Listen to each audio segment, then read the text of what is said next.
امام زمانہ کی سلامتی کے لیے ایک دفعہ صلوات بھیج دیں۔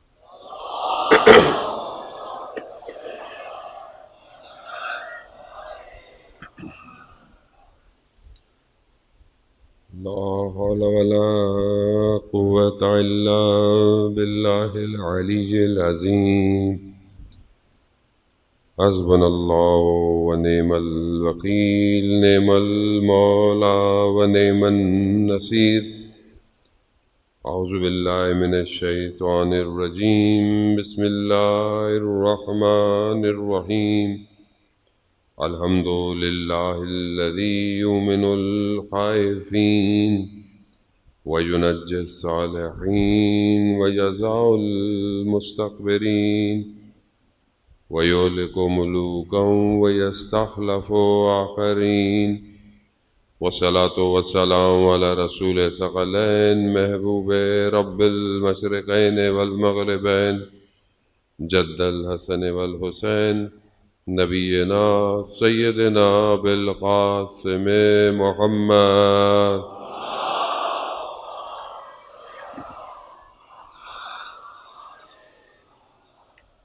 وعلى آله الطيبين الطاهرين المعصومين لا سيما بقية الله في الأرضين روحي وأرواحنا لتراب مقدم الفداء ولعنة الله على أعدائهم أجمعين بسم الله الرحمن الرحيم رب اشرح لي صدري ويسر لي أمري واحلل عقدة من لساني يفقهوا قولي أما بعد فقد قال الله سبحانه وتعالى في كتاب الحكيم والقرآن المجيد وما خلقت الجن والانس الا ليعبدون صلوات بھیج دے مولانا۔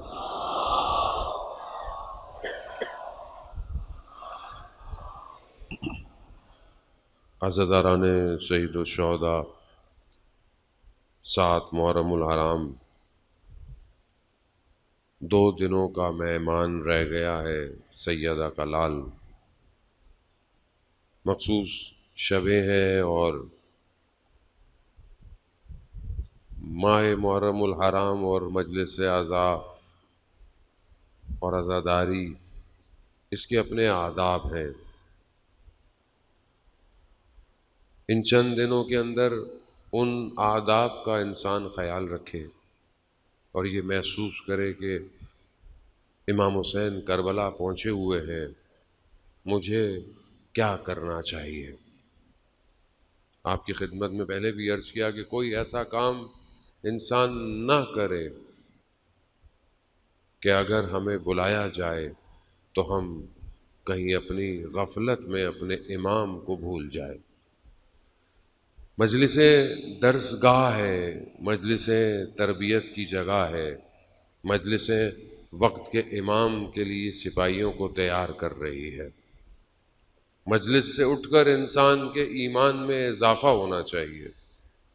یہی ہماری آپ کی دونوں کی یہی کوشش ہونی چاہیے۔ امام حسین علیہ الصلوۃ والسلام ارشاد فرماتے ہیں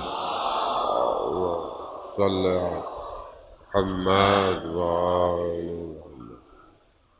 کہ جب امام نے مکہ سے احرام کو چھوڑ کر کربلا کی طرف رخ کیا اور امام نے جو فرمایا، پہلے میں آپ کی خدمت میں عرض کر چکا ہوں کیونکہ ضروری ہے کہ ہم اس بات کو بار بار سنتے رہیں کہ امام کربلا میں کس کو بلا رہے ہیں۔ امام فرماتے ہیں جو اپنے خون کی قربانی کر سکتا ہے، جو دنیا کو چھوڑ سکتا ہے، جو خدا سے ملنا چاہتا ہے، پھر وہ نکلے، کوچ کرے ہمارے ساتھ۔ خوب یہی وہ شرائط ہیں جس پر امام کسی کو قبول کرتے ہیں، اور ہم اس پہ مختلف زاویوں سے گفتگو کر رہے ہیں۔ یہاں بہرحال ایک چھوٹا سا اعلان ہے آپ کی خدمت میں کہ باہر ISO کی جانب سے بلڈ ڈونیشن کا کیمپ لگا ہوا ہے، اور کسی کی ایک شخص کی یا ایک انسان کی جان بچانا انسانیت کی جان بچانا ہے، تو اگر آپ کے خون سے کسی کی جان بچ سکتی ہے تو پھر اس میں انسان کو دریغ نہیں کرنا چاہیے۔ دوسری کہ بہرحال ایک جوان کی برسی بھی ہے، شہید حسن رضا، چند سال پہلے شدید بارشوں میں عباس ٹاؤن کے پیچھے جو نالہ ہے وہاں پر کچھ لوگوں کی جان بچاتے بچاتے خود اس پانی میں بہہ گیا۔ محرم تھی اور مسلسل وہ جوان ان ایام میں، اس سے پہلے بھی مسجد امام بارگاہ اپنے محلے میں پورے بھرپور طریقے سے عزاداری کی خدمت کر رہا تھا۔ من ماتا حب آل محمد ماتا شہیدہ۔ اور اس کے والد صاحب سے جب میں ملنے گیا تو انہوں نے کہا، وہ جوان تھا بہت، جیسے آپ بہت سارے جوان یہاں بیٹھے ہوئے ہیں، وہ بتاتے ہیں کہ کچھ عرصے سے اس نے ایک چھوٹی سی ڈائری بنائی ہوئی تھی جس پر وہ اپنی قضا نمازوں کو لکھ رہا تھا، اور جو پڑھتا جا رہا تھا اس میں نوٹ کرتا جا رہا، یعنی گویا اس کو یہ خبر کہیں نہ کہیں سے مل چکی تھی کہ تمہارا وقت تھوڑا رہ گیا ہے۔ اور یہی وہ چیز ہے عزیزان محترم، یہ چند خوبیاں کہ جو میں نے آپ کی خدمت میں عرض کی کہ انسان کو آزاد ہونا چاہیے۔ آزادی اور آزاد میں فرق ہے۔ کیوں یہ گفتگو میں آپ کی خدمت میں؟ کیونکہ امام حسین علیہ الصلوۃ والسلام ارشاد فرماتے ہیں، اللہم صلی علی محمد، امام نے جب امام دشت کربلا میں ہے، دشمن خیموں کی طرف دوڑ رہا ہے، امام نے اپنی پوری وجود میں جان کو سمیٹا اور یہی کہا کہ اگر تم دین نہیں رکھتے، اگر تم قیامت پہ یقین نہیں رکھتے تو دنیا کے بندے ہو تو آزاد تو رہو، میں ابھی زندہ ہوں۔ خوب یہ آزاد ہونا، یہی آپ کی خدمت میں عرض کیا روایات کی روشنی میں کہ آزاد آزاد ہے، چاہے وہ مشکلات ہی میں کیوں نہ ہو، وہ آزاد ہے۔ وہ مشکلات میں اپنی آزادی کی قیمت نہیں دیتا۔ آزاد ہے وہ، آزاد جو شخص ہے وہ ہیلا اور مکر نہیں کرتا، یعنی دھوکہ نہیں دیتا۔ جو آزاد ہے وہ دھوکہ نہیں دیتا۔ مسلم نے عقیل جس شخص کے گھر میں تھے اور ابن زیاد کو بلایا اور کہا کہ میں اشارہ کروں گا، پردے کے پیچھے سے آنا اور اس کو مار دینا۔ اصل تمام قصہ طیب آ گیا، ابن زیاد آ گیا، اب یہ اشارہ کرنا تھا، کھانس کے اشارہ کرنا تھا تاکہ وہ کھانستا رہا۔ ابن زیاد کو شک ہو گیا، اٹھ کے چلا گیا۔ مسلم نے کی سولا، آپ نے کیا کیا؟ تھوڑا سا فاصلہ تھا، ختم کر دیتے۔ تو کیا کہتے ہیں؟ کہتے ہیں مومن پیچھے سے وار نہیں کرتا۔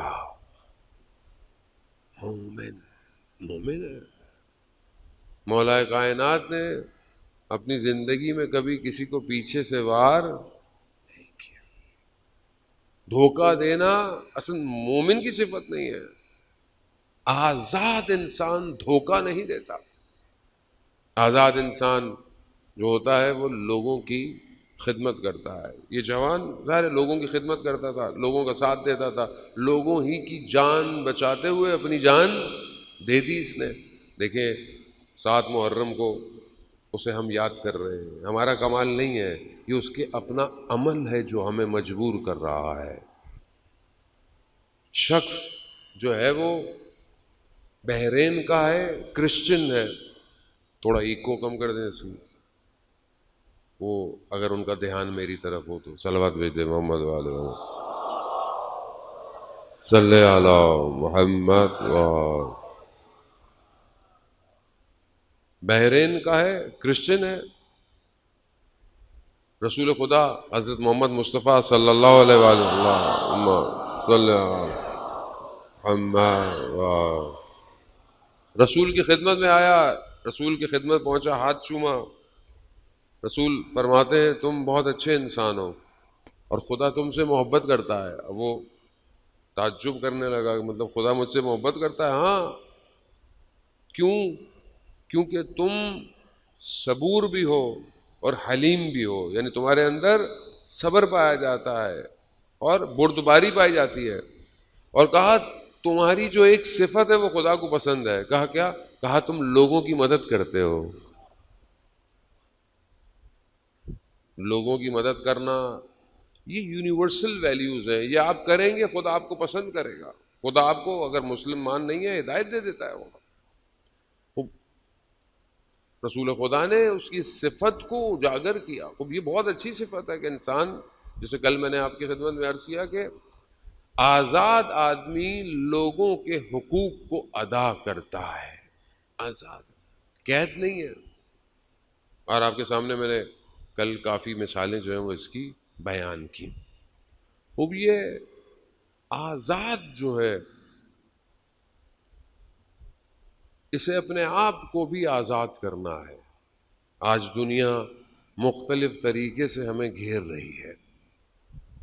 دنیا سوشل پریشر پہ میڈیا کے ذریعے ذہنوں کو قبضے میں کر رہی ہے. آج دنیا انسانوں کو غلام نہیں بناتی، آج ذہن غلام بنائے جا رہے ہیں. جب ذہن غلام بنائے جائیں تو بدن کی ضرورت ہی نہیں ہے.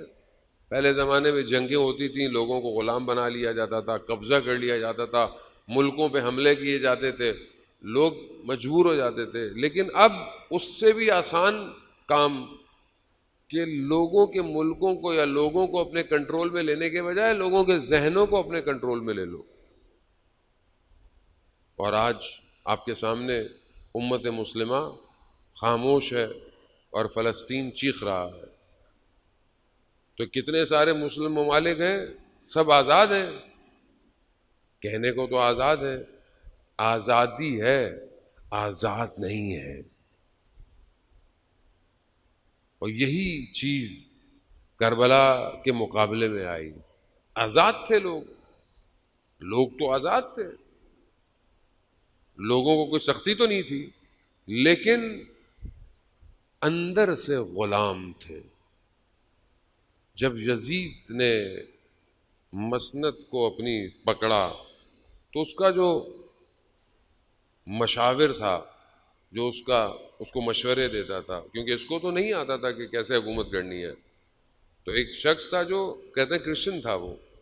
تو اس نے کہا کہ دیکھو شام میں تو کوئی مسئلہ نہیں ہے، یہاں کے لوگوں کو تو کچھ نہیں پتا ہوتا، یہ تو ایسی ہیں، یہ تو تمہاری بیعت کر لیں گے، اور جو باقی لوگ ہیں ان کو ڈرا ڈرو کے کر لیں گے. کہا صرف 3 لوگ ایسے ہیں جن کی تمہیں بیعت لینی پڑے گی، اور اس میں سے بھی 2 لوگ ہیں ان کو بھی ہم کچھ کر لیں گے، لیکن ایک شخص کتنی بڑی حکومت ہے، شام ہے، عراق ہے، ایران ہے، مدینہ ہے، حجاز ہے، کتنی بڑی حکومت ہے. اتنی بڑی حکومت میں آزادی تھی، مگر آزاد صرف حسین ابن علی تھا. یہی تو کہا، اور کسی کی ضرورت نہیں ہے، اور کسی کا ڈر نہیں ہے، صرف ایک شخص، اس سے بیعت لے لو بس. امام نے کیا فرمایا؟ مثلی، میرے جیسا، لا یواجہ، تمہارے جیسے کی بیعت کرے گا آزاد. امام نے مدینہ چھوڑ دیا. امام نے کہا ذلت کی زندگی سے عزت کی موت بہتر ہے. اذان موت، یہی کربلا کا پیغام ہے. اب انسان کیسے زندہ رہ رہا ہے، انسان کس طرح زندہ رہ رہا ہے. انسان جس معاشرے میں زندہ رہ رہا ہے، معاشرہ اسی سے بنا ہے، معاشرہ باہر سے نہیں آیا. ہم اور آپ اعتراض کرتے ہیں مطلب فلانا حکمراں، فلانا آفیسر، فلانا منسٹر، فلانا XYZ، آپ کچھ بھی بول دیں، یہ سب کہاں سے آئے ہیں؟ سب کہاں سے آئے ہیں؟ یہیں سے آئے ہیں. معاشرہ، کیونکہ معاشرہ آزاد نہیں ہے، معاشرہ غلام ہے. اور جب غلام ہوتا ہے تو پھر اصل میں وہاں پر اس کے اندر پھر حالات آپ کے سامنے جو ہو رہے ہیں دنیا کے اندر. تو اپنے آپ امام حسین آزاد کرنے آئے تھے. امام حسین کو پتا تھا بدن ٹکڑے ہو جائیں گے مگر ذہن آزاد ہونا چاہیے، اور اسی کو بہرحال ہم آگے کی طرف بڑھے۔ یہاں ممبر سے ایک اور بات کی طرف بھی متوجہ کرانا بہت ضروری ہے کہ ہمارے یہاں بہت سارے جوان جو ہیں وہ جبری گمشدگی کا سہ رہے ہیں، مسنگ پرسن ہے، کئی سال ہو گئے، نہ ان کے گھر والوں کو پتہ ہے نہ ان کے والدین کو پتہ ہے۔ جو بھی بہرحال کسی کا بھی قصور ہو، اگر قصور ہے تو جو بھی متعلقہ ادارے ہیں ان کو چاہیے کہ ان کو کورٹ میں پیش کریں، تاکہ کم از کم ان کے ماں باپ کو، بہن بھائیوں کو، بیوی کو، بچوں کو پتہ تو ہو کہ شخص کہاں ہے۔ تو یہ بہرحال ہم ان کے لیے دعا بھی کرتے ہیں کہ وہ جہاں ہوں صحت اور سلامتی کے ساتھ ہوں، اور پروردگار انہیں جلد سے جلد جو ہے وہ رہائی عطا فرمائے۔ عزیزان محترم، انسان آزاد ہو، آزاد، تو وہ مصر کے زندان میں بھی آزاد رہتا ہے۔ حضرت یوسف زندان میں رہے مگر آزاد،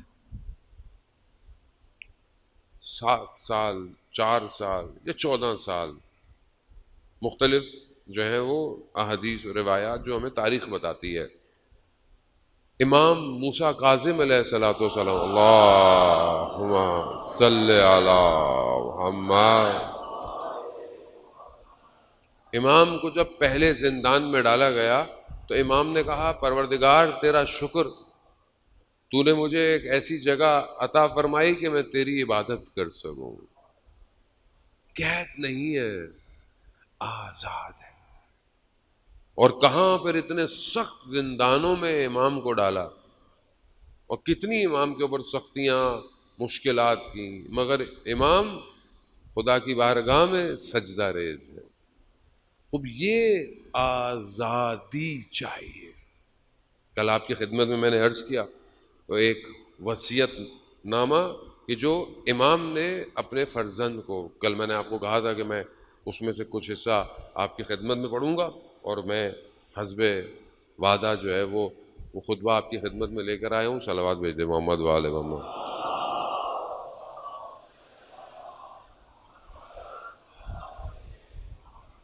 امام نے جب یہ خطبہ لکھا، امام کی ایج 62 ایئرز کی ہے، اور امام حسن 30 سال کچھ جوان ہے۔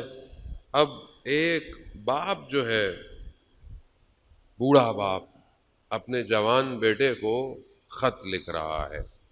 امام نے جملے اس کے اندر بیان کیے ہیں، میں چاہوں گا کہ وہ جملے شروع کے بھی میں آپ کی خدمت میں عرض کروں، اور اس کے بعد وصیت نامہ بہت بڑا ہے۔ میں نے آپ کو کہا کہ تقریباً 100 سفارشات ہیں جو امام نے اپنے بیٹے کو کہی ہیں۔ وقت ہمارے پاس نہیں ہے اور موضوع بھی بہت زیادہ الگ ہو جائے گا۔ میں ایک حصہ کہ جو امام نے اپنے آپ کو بھی کس طریقے سے مخاطب کیا، امام فرماتے ہیں کہ یہ وصیت امام کے اپنے جملے ہیں کہ انشاءاللہ ہم اس کو سنیں، ہمارے وجود میں یہ تاثیر گزاریں اور پھر ہم اس پہ عمل کریں۔ امام فرماتے ہیں کہ وصیت اس باپ کی ہے جو فنا ہونے والا اور زمانے کو اقرار کرنے والا ہے، جس کی عمر پیٹھ پھرائے ہوئے ہے، جو زمانے سے لاچار اور دنیا کی برائیوں کو محسوس کر چکا ہے، اور مرنے والوں کے گھروں میں مقیم، اور کل کو یہاں سے رخت سفر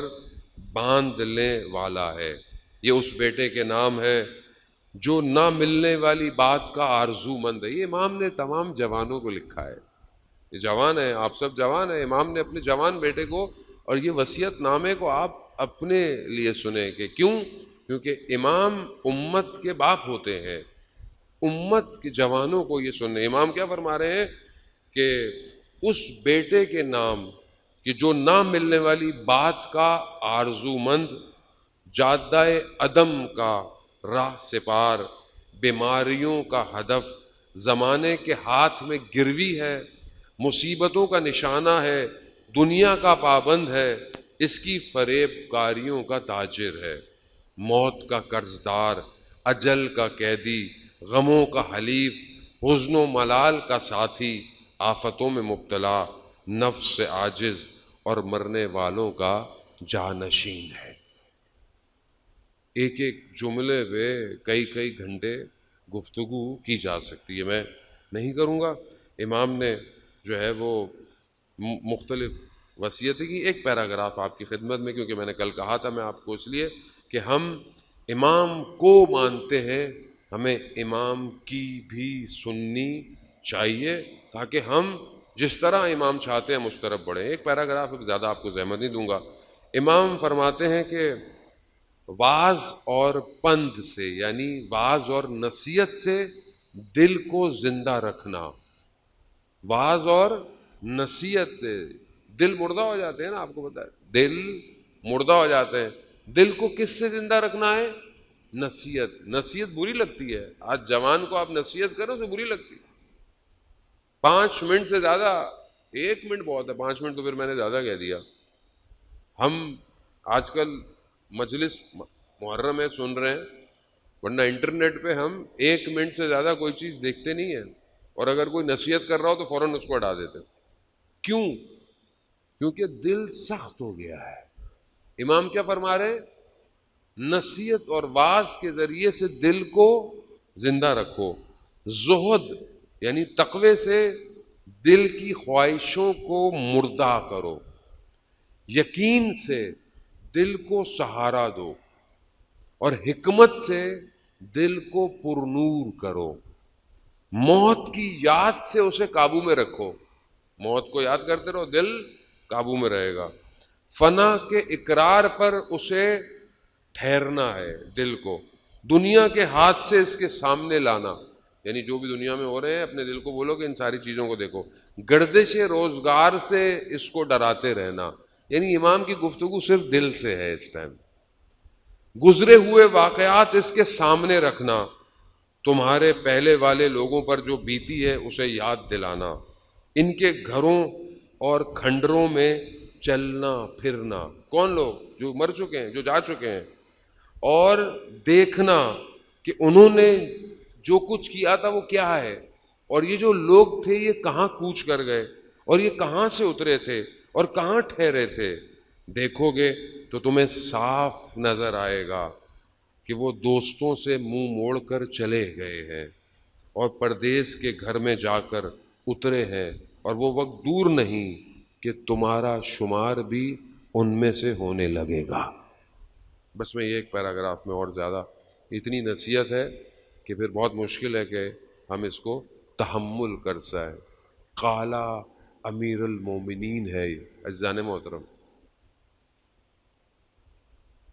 تھوڑا بہت مجھے زیادہ علم نہیں ہے، مجھے تھوڑا بہت علم ہے، اور یہ علم مجھے بتا رہا ہے کہ آپ کے اور میرے دل کتنی دیر نصیحت کو سن سکتے ہیں۔ وہ مشکل ہے، بہت مشکل۔ لیکن کیوں مشکل ہے پتہ ہے آپ کو؟ کیونکہ ہم نے اپنے کانوں کو قالا امیر المومنین کی عادت نہیں ڈالی۔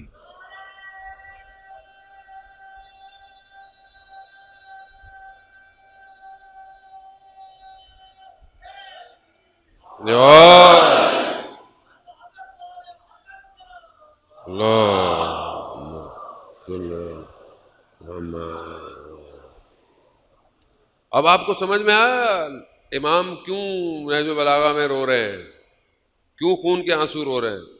کیوں کہتے تھے کہ تمہیں میری بات سمجھ میں نہیں آتی؟ جب میں تمہیں جنگ کی بات کرتا ہوں، جہاد کی بات کرتا ہوں، تم کہتے ہو سردی ہے، سردیوں میں کہتا ہوں، گرمیوں میں کہتا ہوں، کبھی گرمی ہے کبھی سردی ہے۔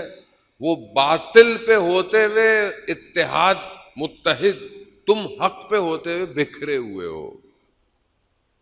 کیوں؟ کیونکہ امام کی نہیں سنتے تھے، امام کو مانتے تھے۔ عزیزان محترم، اگر چاہتے ہیں وقت کے امام پہ پہنچے، کیونکہ ہمارا مقصد وقت کا امام ہے، ہم سے ہمارے امام کا سوال، آپ سے مجھ سے کوفہ کا سوال نہیں پوچھا جائے گا۔ کوفہ میں لوگوں نے امام علی علیہ السلام کو کیوں اکیلا چھوڑ دیا، ہم سے نہیں پوچھا جائے گا۔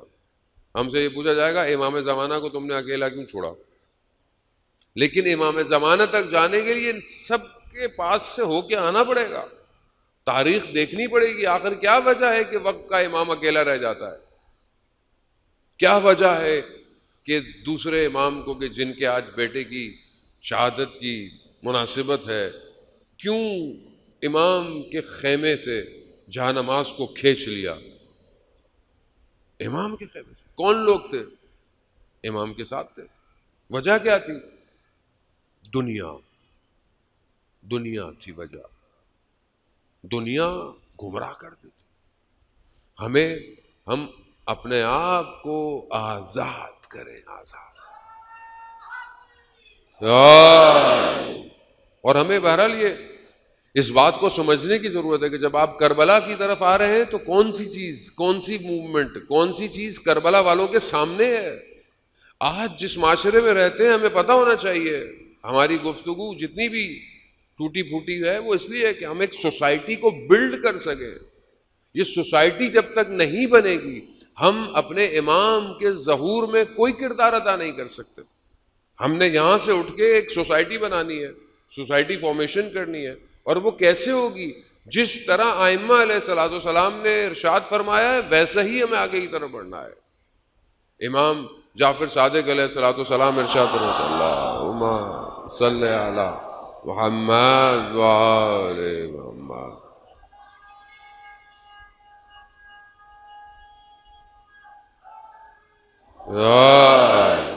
امام ارشاد فرماتے ہیں کہ جو حکمت کے دروازے ہیں، حکمت وہ خاموشی ہے. خاموشی یعنی انسان جتنا خاموش رہے گا اتنے حکمت کے دروازے کھلیں گے. اور یہی خاموشی کہیں کہیں جرم بھی بن جاتی ہے. مثلا خاموشی ہے تو ہم کہیں بولے نہیں، ایسا نہیں ہے. جہاں بولنا ہے وہاں بولنا ہے، اور جو چیز نہیں بولنی ہے اس سے دور. یہ خطبے کے اندر بھی بہت ساری وصیتیں ہیں کہ اپنے آپ کو دیکھ کر بولو. عزیزان محترم، خوب یہ اگر ہم چاہتے ہیں کہ ہم چیزوں کو سمجھ پائیں تو ہمیں اپنے آپ کو، اپنے وجود میں حکمت کے چشموں کو جاری کرنا پڑے گا. اور لیکن وہ آپ کیسے کریں گے؟ جب آپ اس دنیا کے شور سے اپنے آپ کو الگ کریں. یہ دنیا آپ کو دبا رہی ہے، یہ دنیا کے رشتے، یہ ساری چیزیں، اور آج کل جو معاشرہ ہے. اور ظاہر ہے ہر امام کو اس کے زمانے کے حساب سے دشمن اس کے سامنے آئے گا. اس زمانے میں امام کے سامنے یزیدیت، شمر، عمر ابن سعد، اور پھر لشکر کے ہتھیار بھی اسی زمانے کے حساب سے. ابھی امام کون ہے؟ آج کے امام جو ہے وہ آج کے زمانے کا. آج دشمن کون ہے؟ تو یزید کی جو صفات ہیں وہ آج کہاں پائی جاتی ہیں، اور یزیدیت کا جو سسٹم ہے وہ کہاں پایا جاتا ہے؟ کیا کیا یزید نے، کیا کیا یزید سسٹم میں؟ آج کیا ہو رہا ہے؟ آج گھوڑے اور تلواروں سے آپ کے مقابلے میں کوئی نہیں آئے گا.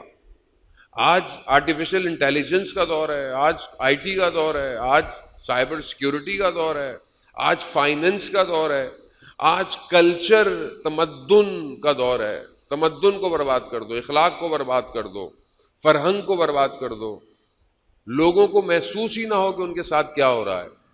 جنگ اسی کی ہے آج آپ مت سمجھیں کہ کوئی آپ کے سامنے آئے گا اور بولے گا کہ میں یزید کا نظام لے کر آنے والا ہوں. نہیں، وہ آج لا چکا ہے. وہ ٹی وی کے ذریعے، سوشل میڈیا کے ذریعے، ڈراموں کے ذریعے، آپ کے اسکول میں، آپ کے کالجز میں، آج آپ کے سامنے معاشرے میں کیا ہو رہا ہے. اور ہمیں کیوں محسوس نہیں ہو رہا؟ کیونکہ ہم سمجھ نہیں رہے کہ وقت کے امام کے مقابلے میں وقت کا نظام آئے گا سامنے. کربلا یہی ہے، کربلا ہمیں اسی طرف لے کے جا رہی ہے. اگر ہم ابھی بھی کربلا کو سمجھ نہیں پائے تو ہاں، ہم گریہ کر کے اٹھ کے چلے تو جائیں گے، مگر آج ہمارے وقت کا امام پھر بھی اکیلا کھڑا ہوگا.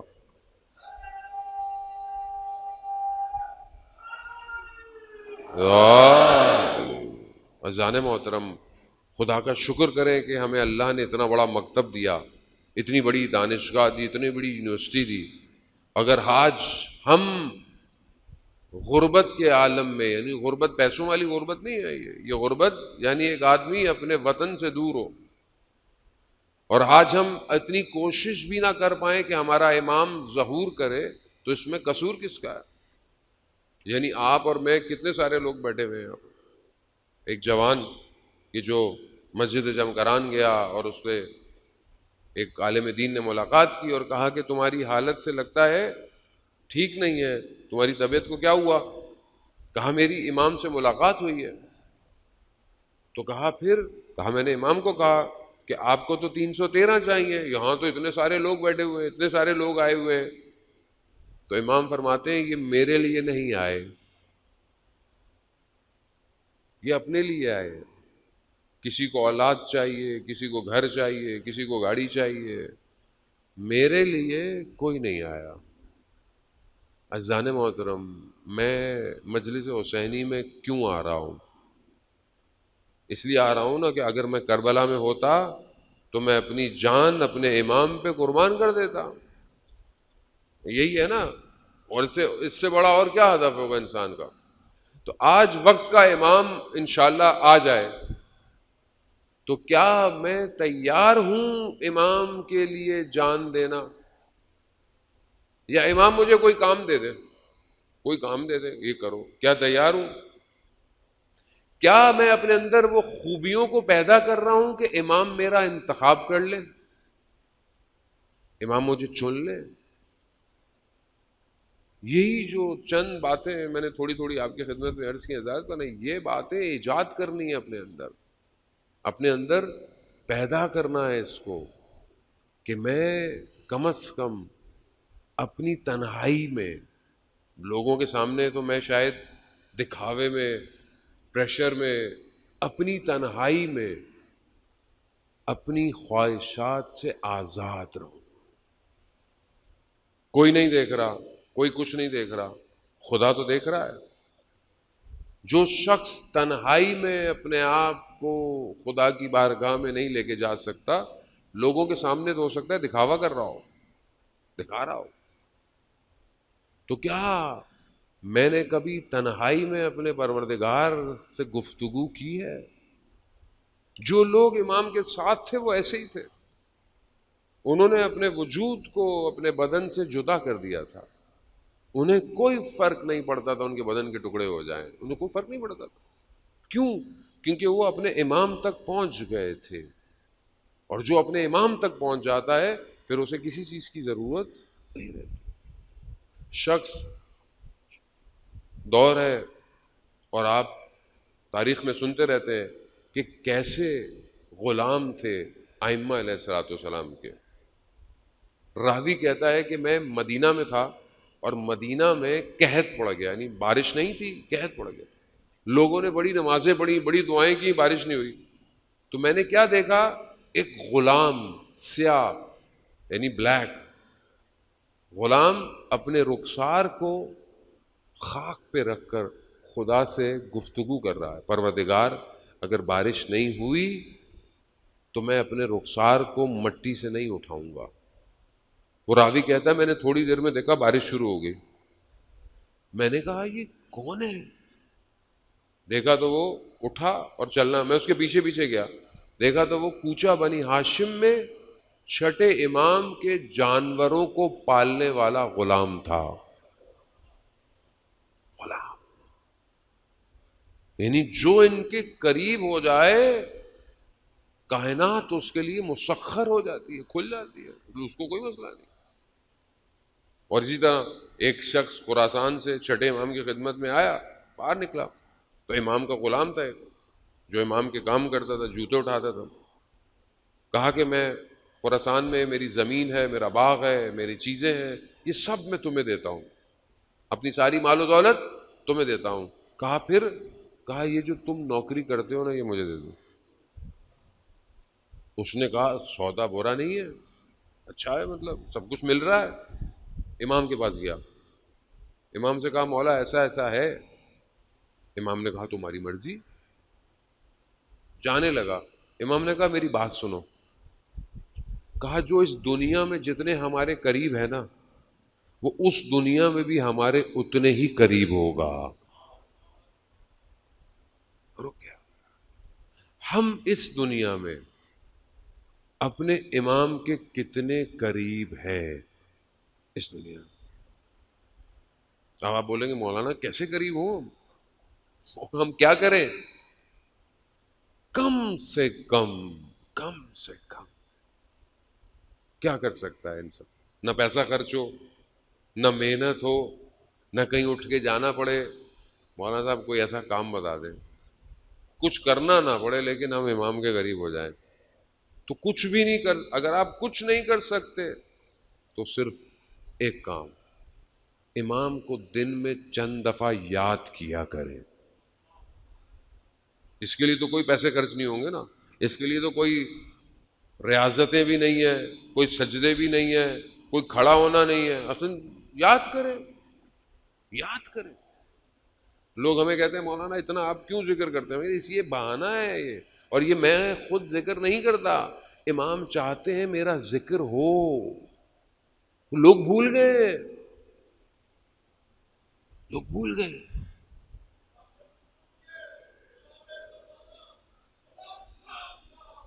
اللہم صلی علی محمد۔ عزیزان محترم، دشت کربلا میں جب یوسف زہرا تنہا رہ جائے تو حل من ناصر کی صدا دیتا ہے، اور غیبت کے پردے میں بھی یوسف زہرا تنہا ہے اور حل من ناصر کی صدا تیرا۔ آپ اور مجھے تکلیف ہوتی ہے جب کہیں ظلم ہوتا ہے، کہیں پہ بھی ظلم ہو، چاہے نان مسلم ہی کیوں نہ ہو۔ فلسطین غزہ کے بچوں کی تصویریں دیکھی نہیں جاتی، برداشت نہیں ہوتی، تو کیا امام زمانہ کو تکلیف نہیں ہوتی ہوگی؟ ہوتی ہوگی۔ کیوں نہیں آ رہے؟ ایک وجہ میں آپ کو نہیں کہتا، ہم دوسروں کی طرف انگلیاں مت اٹھایا کریں، اپنی طرف انگلی۔ میں کیا کر رہا ہوں ایسا کہ امام آ جائیں؟ میں کیا کروں؟ کم از کم میں اپنے لیے امام کا ظہور کر سکتا ہوں، میں ایسی زندگی گزاروں کہ جو ظہور میں گزرے۔ بس اب آپ کی مرضی ہے، اب وہ چارٹ آپ کو بنانا پڑے گا۔ پہلی چیز، آزاد ہو جاؤ، بدن کی خواہش سے آزاد ہو جاؤ، رات کو اتنا کھاؤ کہ صبح فجر میں اٹھانا نہ پڑے تمہیں، گناہوں سے اپنے بوجھ کو ہلکا رکھو تاکہ جو ملائکہ تمہیں اٹھانے آتا ہے اس کی آواز تمہیں آئے۔ ہر شخص کو ملائکہ اٹھاتا ہے، ہر شخص، ہر شخص۔ ایک شہید نے اپنے وصیت نامے میں لکھا کہ پروردگار، ایک وہ وقت تھا جب تو ناز کرتا تھا، یعنی میں ناز کرتا، تو مجھے اٹھاتا تھا کہ اٹھ جاؤ فجر کا وقت ہے اٹھ جاؤ، میں ناز کرتا تھا، میں کبھی اس کروٹ سو جاتا تھا، کبھی اس کروٹ سو جاتا تھا، مگر تو مجھے اٹھاتا تھا۔ اور اب جب میں جہاد کی پہلی صفوں میں کھڑا تجھ سے شہادت مانگ رہا ہوں تو ناز کر رہا ہے، تو تڑپا رہا ہے مجھے۔ ہاں عزیزان محترم، کربلا جو چیز دے رہی ہے، 13 سال کے بچے کا رول ماڈل دے رہی ہے۔ 13 سال کا بچہ، اس کی معرفت کیا ہے؟ 13 سال کے بچے سے ہمیں کیا جو ہے وہ درس لینا چاہیے؟ جناب قاسم، اس سے ہمیں کیا درس لینا چاہیے 13 سال کے بچے سے؟ بچہ ہے نا 13 سال، تو ایک 13 سال کا بچہ ہے اور شمال تہران میں رہتا ہے، شمال ایران میں رہتا ہے، بسوں میں بیٹھتا ہے، محرم کے دن ہے، دھکے کھاتا کھاتا تہران پہنچتا ہے بڑے عالم دین کی خدمت میں، اور ان سے کہتا ہے کہ یہ جو ممبر پر جناب قاسم کے مصائب پڑھے جاتے ہیں ان کو رکوا دے۔ کہا کیوں؟ کہا ممبر پہ علماء بیان کرتے ہیں کہ وہ 13 سال کے تھے، اور جب ان سے پوچھا موت کیا ہے، انہوں نے کہا موت شہد سے بھی زیادہ میٹھی ہے۔ اور جب ہم 13 سال کے بچے کہتے ہیں کہ ہمیں جنگ میں جانے دیں، اس وقت جنگ ہو رہی تھی وہاں پہ، تو آپ کہتے ہیں بچے ہو، تو یا تو یہ مصائب بند کروا دے یا پھر ہمیں جنگ میں جانے دے۔ قوموں میں فرق ہے جان محترم، جو قوم کربلا سے یہ درس لے، جو قوم جناب قاسم سے شہادت لے، اور جو قوم جناب قاسم سے کچھ اور لے، میں زیادہ نہیں بات کر سکتا، دونوں قوموں میں فرق ہے، فرق ہے، فرق ہے۔ شہادت کیا کہا تھا امام حسین نے؟ جو خون کی قربانی دے سکتا ہے. جناب قاسم، موت کیا ہے بیٹا؟ شہد سے بھی زیادہ میٹھی ہے. شہد سے. کب کہا؟ جب شب عاشور سب کو امام نے بتا دیا، یہاں گرے گا، کوئی وہاں گرے گا. یہ بچہ بیٹھا ہوا پیچھے سب سن رہا ہے، چھوٹا سا بچہ. اس نے یہی سوال کیا، چچا جان کیا ہماری باری نہیں آئے گی؟ ہاں عزتاران محترم،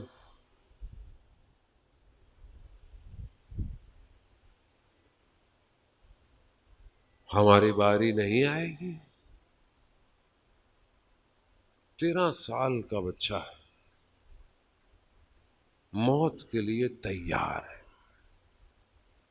موت کو بھی ڈیفائن کر دیا. موت کو، زندگی اور موت کی حقیقت کو اس بچے نے بتا دیا.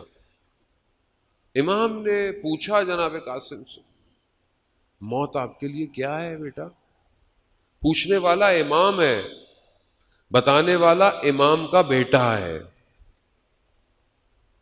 کہا چچا موت میرے لیے شہد سے بھی زیادہ میٹھی ہے.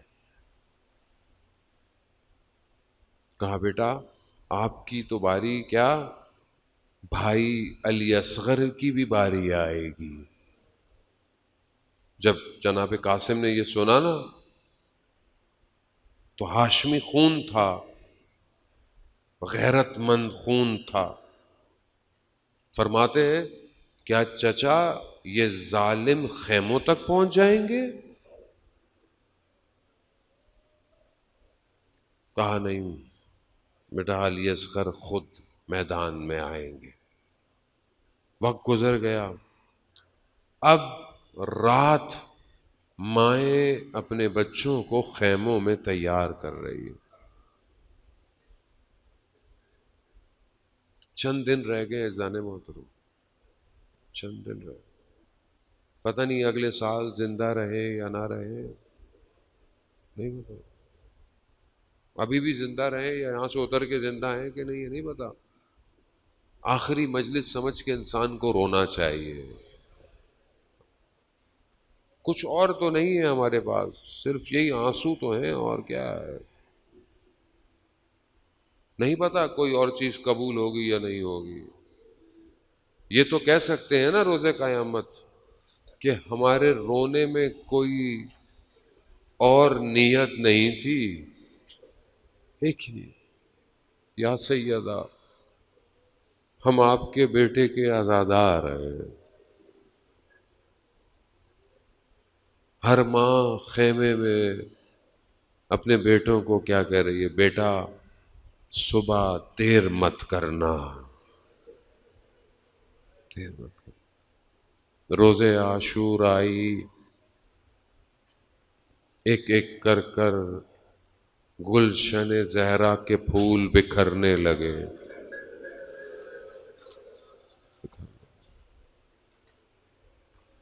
جناب قاسم جاتے ہیں، واپس آ جاتے ہیں، جاتے ہیں واپس آ جاتے ہیں. راوی کہتا ہے کہ یہ بچہ اپنے چچا کے پاؤں کو گر کر چوم رہا ہے، مجھے اجازت دے دے، چچا اجازت دے دے. نہیں قاسم، تم میرے بھائی کی نشانی ہو قاسم. بچہ خیمے میں گیا، ایک کنارے پہ بیٹھ گیا.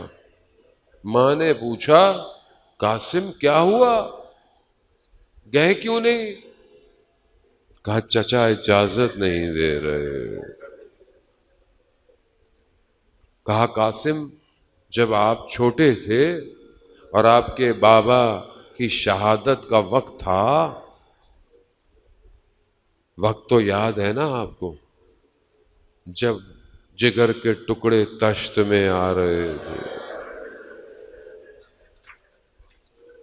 کہا اس وقت بابا نے ایک تعویذ دیا اور کہا کہ جب بہت مشکل وقت آئے نا تو اس کو کھول لینا بیٹا، اس سے مشکل وقت زندگی میں اور کوئی نہیں آئے گا، کھولو. جب اس نے کھولا تو اپنے بابا کا خط دیکھا. کیا لکھا ہے امام حسن نے اپنے بیٹے کو؟ قاسم، جب دیکھنا دشمن تمہارے چچا کو چاروں طرف سے گھیر لے تو اپنی جان کا نذرانہ دینے سے دریغ نہ کرنا، اور ہاں اگر چچا اجازت نہ دے تو اتنا جانا کہ وہ تمہیں جانے دے دے. ہاں زیادہ محترم، اب تو جناب قاسم نے جب یہ خط دیکھا نا، اب تو وجود میں تبدیلی آ گئی. اب جب یہ چل کر جا رہے تھے، امام حسین نے جب جناب قاسم کو دیکھا اور ان کے چلنے کو دیکھا تو سمجھ گئے کہ اب یہ سفارش لے کر آ رہا ہے. اللہ اللہ.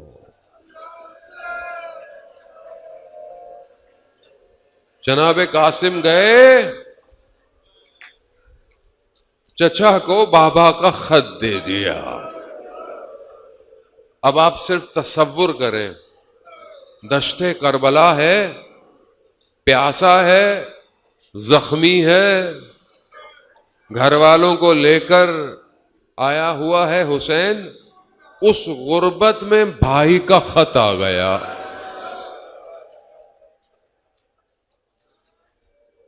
بھائی کتنا پیارا ہوتا ہے، وہ بھی حسن جیسا بھائی. جیسے ہی خط پہ نگاہ پڑی ہوگی، کیا کیا حسین کو یاد آیا ہوگا. یاد آیا ہوگا کہ ہم چھوٹے چھوٹے تھے، مدینہ میں ہمارے گھر کا دروازہ جلا دیا تھا. یاد آیا ہوگا کہ ہماری ماں دیواروں کے سہاروں سے چلتی تھی. یاد آیا ہوگا کہ رات کی تاریکی میں ہماری ماں کو غسل دیا، ہم دونوں بھائی اپنی ماں کے بدن پہ رو رہے تھے. ارے ایک ایک کر کر حسین کو نہ جانے کیا کیا یاد آیا.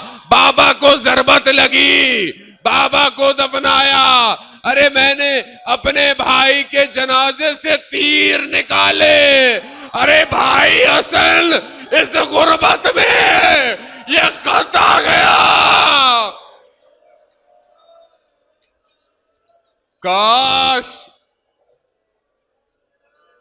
کاش بھائی آپ ہوتے. حسین غریب ہے. قاسم کو گلے لگایا، اتنا گریہ کیا، دونوں بے ہوش ہو گئے. ہوش میں آئے، بس چند منزلیں اور خدا آپ کو اس کا اجر دے. خدا آپ کو، امام حسن آپ کی شفاعت کرے. آپ ان کی نشانی کے لیے جمع ہوئے ہوئے. امام حسن نے اپنے وجود کو کربلا میں بھیجا ہے. قاسم حسن کا ٹکڑا ہے. 13 سال کا تیاری ہوئی، سر پہ کپڑا بنایا، وہ لوہے کی، سر چھوٹا سا ہے، بدن نازک ہے، ذرا نہیں پہنی جا سکتی. اجلتے ہوئے لباس میں قاسم سوار ہوئے، دشمن کی طرف بڑھے. حسین کی حسرت کی نگاہیں بھائی کی نشانیوں کی طرف. ام فروا خیموں سے اپنے نور چشم کو دیکھ رہی. بڑھتے گئے، دشمن پر وار کیا، ایک ہی لعین کے کئی فرزندوں کو جہنم واصل کیا. جب اس نے دیکھا ارے یہ چھوٹا سا بچہ یہ کیا کر رہا ہے،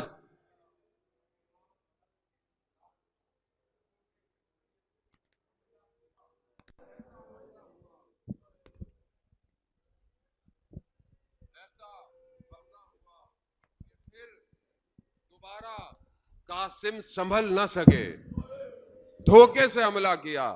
بنی ہاشم کا خون تھا، سامنے سے نہیں لڑ سکتے تھے. ایسا وار کیا جناب قاسم زین سے زمین کی طرف آئے. ایک ہی پھکار تھی، چچا میری مدد کو آئیے. اس سے پہلے کہ وہ دشمن وار کرتا، سر کو تن سے جدا کرتا، امام حسین تیزی سے پہنچے. امام نے وار کیا، اس کا بازو قلم ہوا، اس نے شور مچایا. دشمن کے گھوڑے دائیں سے بائیں طرف ہو گئے. نہ جانے قاسم کا بدن کس طرح نیچے، جب خاک نیچے اٹھی تو کیا دیکھا؟ قاسم کا بدن ہے. امام حسین فرماتے ہیں ارے بیٹا کتنا مشکل ہے کہ آپ پھکارے اور چچا آپ کے بدن پر نہ آئے. نہ جانے کس طرح امام نے جناب قاسم کو اٹھایا، لے کر خیموں کی طرف بڑے. بس ایک مراحل اور، بس روز عاشورہ گزری. جب سب شہید ہو گئے، آواز آئی، اعلان ہو رہا ہے گھوڑوں کے نالوں کو تیز کرو. یہ آواز سنی تو کسی نے کہا ام فروا کو نہ بتانا، ارے اس کا بچہ دوسری دفعہ پامال ہو رہا.